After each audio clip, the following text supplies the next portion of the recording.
നമസ്കാരം. ശ്രീദീപത്തിലേക്ക് സ്വാഗതം. നമ്മുടെ ഇന്നത്തെ വിഷയം വ്യാഴമാറ്റം 2026. ഇന്ന് നമുക്ക് മിഥുനം കർക്കിടകം ലഗ്നത്തെക്കുറിച്ച് ചിന്തിക്കാം. മിഥുന കൂറിൽ വരുന്നത് മകയിരം 3, 4 പാദം, തിരുവാതിര, പുണർദം ആദ്യ 3 പാദങ്ങൾ, ഈ നക്ഷത്രങ്ങളാണ്. ജൂൺ 2 ഗുരു തൻ്റെ ഉച്ചരാശിയായിട്ടുള്ള കർക്കിടകത്തിൽ പ്രവേശിക്കുന്നു. അവിടെ 5 ഡിഗ്രിയിലെ പൂയം നക്ഷത്രത്തിലാണ് ഗുരു ഉച്ചനാകുന്നത്. ഗുരുവിൻ്റെ അതിചാരത്തിലുള്ള സഞ്ചാരമാണ് നടന്നുകൊണ്ടിരിക്കുന്നത്. ജൂൺ 2 മുതൽ ഒക്ടോബർ 31 വരെയും, അതിനുശേഷം ചിങ്ങം രാശിയിലേക്ക് പോയി തിരികെ വക്രത്തിൽ കർക്കിടകത്തിൽ പ്രവേശിച്ച് ജനുവരി മുതൽ ജൂൺ വരെ കർക്കിടകത്തിലാണ് ഗോചരം ചെയ്യുന്നത്. ഇവിടെ മിഥുനം ലഗ്നക്കാർക്കും മിഥുനക്കൂറുകാർക്കും ജനറൽ ആയിട്ടുള്ള ഗോചര ഫലങ്ങൾ എന്തൊക്കെയാണെന്നൊന്ന് പരിശോധിക്കാം. ഇവിടെ അനുകൂല സമയവും പ്രതികൂല സമയവും ഒക്കെ ചിന്തിക്കുമ്പോഴേക്കും ദശാകാലത്തിനും ഗ്രഹസ്ഥിതിക്കും പ്രാധാന്യമുണ്ട് എന്നുള്ളതാണ്. അതിൻ്റെ കൂടെ അതിൻ്റെ ഒരു പ്രോമിസ് എന്നുള്ള രീതിയിൽ നമുക്ക് ഗോചര ഫലം കൂടി പരിശോധിക്കാം എന്നുള്ളതാണ്. മിഥുന ലഗ്നത്തെ സംബന്ധിച്ചിടത്തോളം 7ഉം 10ഉം ഭാവാധിപനാണ് ഗുരു എന്ന് പറയുന്നത്. ഗുരു 2ാം ഭാവത്തിൽ ഉച്ചനായിട്ട് നിൽക്കുന്നു എന്നുള്ളതാണ്. 2ൽ നിന്ന് 6, 8, 10 ഭാവങ്ങളിൽ ദൃഷ്ടി ചെയ്യുന്നു.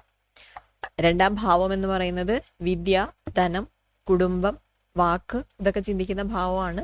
ഇവിടെ ഗുരു ഉച്ചനായിട്ട് നിൽക്കുമ്പോഴേക്കും വിദ്യാഗുണം നമുക്ക് ചിന്തിക്കാനായിട്ട് സാധിക്കും. കുട്ടികൾക്ക് വിദ്യാഭ്യാസത്തിൽ പുരോഗതി ഉണ്ടാകുന്നതാണ്. റിസർച്ച് പോലെയുള്ള കാര്യങ്ങൾ ചെയ്യാനായിട്ട് വളരെ നല്ല സമയമാണ്. ഒക്കോൾട്ട് റിലേറ്റഡ് ആയിട്ടുള്ള വിദ്യകളൊക്കെ പഠിക്കാനായിട്ട് അനുയോജ്യമായിട്ടുള്ള സമയമായിട്ട് നമുക്ക് ചിന്തിക്കാം. അതുപോലെ സാമ്പത്തിക പുരോഗതി ചിന്തിക്കാൻ പറ്റുന്നതായ സമയമാണ്. മുടങ്ങി കിടന്നിരുന്ന ഏതെങ്കിലും കിട്ടാക്കടങ്ങളായിട്ടൊക്കെ കിടന്നിരുന്ന പൈസയൊക്കെ ഉണ്ടെങ്കിൽ അതൊക്കെ തിരികെ കിട്ടാനുള്ളതായ സാധ്യത നമുക്ക് ചിന്തിക്കാൻ പറ്റും. അതുപോലെ ഫാമിലിയിൽ നിന്ന് ഫൈനാൻഷ്യൽ സപ്പോർട്ടിനുള്ള സാധ്യത ചിന്തിക്കാം. ഫാമിലി ബിസിനസ് ചെയ്യുന്ന ആളുകൾക്ക് പുരോഗതി ഉണ്ടാകുന്നതായിട്ട് ചിന്തിക്കാൻ പറ്റും. കുടുംബാംഗങ്ങളുമായിട്ട് ഒരുമിച്ചൊക്കെ കൂടാനുള്ളതായ സാധ്യതയെ നമുക്ക് ചിന്തിക്കാൻ പറ്റും. സംസാരത്തിൽ വളരെ പക്വതയോടെയും വിവേകത്തോടെയും ജ്ഞാനത്തോടെയുള്ളതായ ഒരു സംസാരവും കാര്യങ്ങളൊക്കെ നമുക്ക് ഈ സമയം ചിന്തിക്കാനായിട്ട് സാധിക്കും. അതുകൊണ്ട് ടീച്ചേഴ്സ്, മെൻറ്റേഴ്സ്, കൗൺസിലേഴ്സ് ഇങ്ങനെയുള്ള ജോലി ചെയ്യുന്ന ആളുകൾക്കൊക്കെ ഇത് വളരെ ഗുണം ചെയ്യുന്ന ഒരു ഗോചരമാണ് എന്ന് പറയാം. പിന്നെ ലോണിനൊക്കെ ട്രൈ ചെയ്യുന്ന ആളുകളാണെന്നുണ്ടെങ്കിൽ അത് തടസ്സങ്ങളില്ലാതെ പെട്ടെന്ന് കിട്ടാനായിട്ട് സഹായിക്കുന്ന ഒരു സമയമാണെന്ന് പറയാം. കീഴ് ജീവനക്കാരോടൊക്കെ വളരെ വിവേകപൂർവ്വം നയത്തിൽ മാനേജ് ചെയ്യാൻ പറ്റുന്ന ഒരു സമയമായിരിക്കും ഇത്. അത് വർക്ക് ലൈഫ് ബാലൻസ് ചെയ്യാനായിട്ട്, ജോലിയൊക്കെ നല്ല രീതിയിൽ കൊണ്ടുപോകാനൊക്കെ ആയിട്ട് സഹായിക്കുകയും ചെയ്യും എന്നുള്ളതാണ്. പങ്കാളിയുടെ കുടുംബത്തിൽ നിന്ന് സഹായം കിട്ടാനുള്ളതായ സാധ്യതയും നമുക്കിവിടെ ചിന്തിക്കാം. പങ്കാളിയുടെ വീട്ടിൽ ശുഭകാര്യങ്ങൾ നടക്കാനുള്ള സാധ്യതയെ ചിന്തിക്കാം. ആരോഗ്യ കാര്യത്തിൽ ലൈൻസ് റിലേറ്റഡ് ആയിട്ടുള്ള ചില ഇഷ്യൂസൊക്കെ ചിന്തിക്കാനും പറ്റും എന്നുള്ളതാണ്. ജോലിയിൽ ഇവിടെ 10ാം ഭാവത്തിലേക്ക് ദൃഷ്ടി വരുന്നുണ്ട്. ജോലിയിൽ ഒരു മാറ്റവും പുരോഗതിയൊക്കെ ഉണ്ടാകുന്നതായ സമയം ചിന്തിക്കാം. സാമ്പത്തിക അഭിവൃദ്ധി കർമ്മത്തിൽ നിന്ന് ഉണ്ടാകുന്നതാണ്. ഇവിടെ 10ൽ ശനിയുണ്ട്. 10ൽ അവിടെ ശനി കാർമിക് ഡെപ്റ്റ് ഒക്കെ തീർത്തുകൊണ്ടിരിക്കുകയാണ്. 30 വർഷത്തെ സൈക്കിള് കംപ്ലീറ്റ് ചെയ്യാൻ പോവാണ് രേവതി നക്ഷത്രത്തിൽ. അപ്പോൾ അവിടെ ബുധന്റെ നക്ഷത്രത്തിലാണ് ശനി നിൽക്കുന്നത്. അപ്പോൾ അതുകൊണ്ട് തന്നെ ബുധൻ എന്ന് പറയുന്നത് അക്കൗണ്ട്സ് ആണ്, രേവതി എന്ന് പറയുന്നത് സമ്പത്തും. അപ്പോൾ ഇവിടെ മേലധികാരികൾ മൈന്യൂട്ടായിട്ട് അവിടെ വർക്കൊക്കെ അനലൈസ് ചെയ്തുകൊണ്ടിരിക്കുന്ന ഒരു സമയമാണെന്ന് പറയാനായിട്ട് പറ്റും. അപ്പോൾ ശനിയുടെ ഒരു റിയാലിറ്റി ചെക്ക് അവിടെ വർക്കുമായിട്ട് നടക്കുന്നുണ്ട്, ഒരു അപ്രൈസൽ കൊടുക്കുന്നതിന് മുമ്പായിട്ട് എന്നുള്ളതാണ്. അപ്പോൾ ഈഗോ ഒക്കെ ഉപേക്ഷിച്ച് വളരെ പൊളൈറ്റായിട്ട് ഹാർഡ് വർക്ക് ചെയ്യുക എന്നുള്ളതാണ് നമ്മളവിടെ ചെയ്യേണ്ടത്. ജോലി ഭാരം കുറച്ച് കൂടും, ജോലിയിലെ പുതിയ ഉത്തരവാദിത്തങ്ങളൊക്കെ വരികയും ചെയ്യും.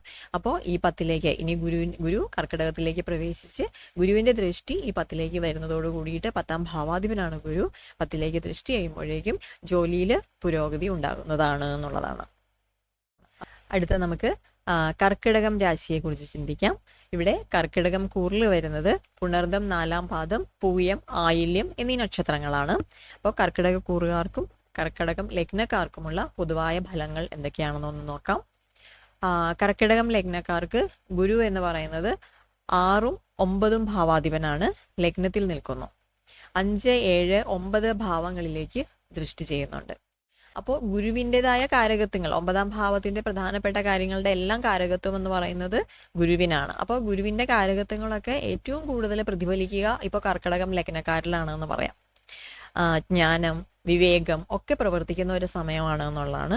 ആരെങ്കിലൊക്കെ ഉപദേശങ്ങളൊക്കെ ചോദിച്ചു കഴിഞ്ഞാൽ ധർമ്മം, ദയ, പുണ്യം, ജ്ഞാനം, ഇതെല്ലാം, വിവേകം, ഇവയെല്ലാം ഉൾക്കൊണ്ടുകൊണ്ട് ഏറ്റവും നല്ല ഉപദേശവും നിർദ്ദേശങ്ങളും ഒക്കെ കൊടുക്കാൻ സാധിക്കുന്ന ഒരു സമയമായിരിക്കും എന്നുള്ളതാണ്. 1, 5, 9 ഭാവങ്ങൾക്ക് ഇവിടെ ബന്ധം വരുന്നുണ്ട്.